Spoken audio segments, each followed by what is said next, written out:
শিশু বয়সের একটা প্রশ্ন পুরো শহরকে নীরব করে দিয়েছিল।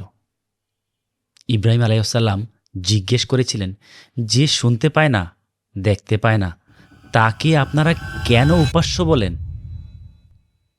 শহরের মানুষ বিরক্ত হলো, কিন্তু শিশু ইব্রাহিম আলাইসাল্লামের প্রশ্ন ছিল শয়তানের সবচেয়ে পুরনো মিথ ভেঙে দেওয়া প্রথম আঘাত। যেদিন তিনি বড় মূর্তিটা ছাড়া সব মূর্তি ভেঙে ফেললেন, বড়রা বলল, কে করেছে এটা? ইব্রাহিম আলাইসাল্লাম বললেন, বড় মূর্তিটা, জিজ্ঞেস করুন তাকে। এই কথা শুনে তারা নিজেরাই মাথা নিচু করে ফেলল। ইব্রাহিম আলাইসাল্লামের শৈশব আমাদের কি শিখায়? সত্যের শক্তি বয়সে নয়, যুক্তিতে থাকে। এই গভীর হিকমতগুলো বুঝতে চাইলে কিতাবালয়ের প্রিমিয়াম কালার কোডেড কোরআনই হতে পারে আপনার সেরা সঙ্গী।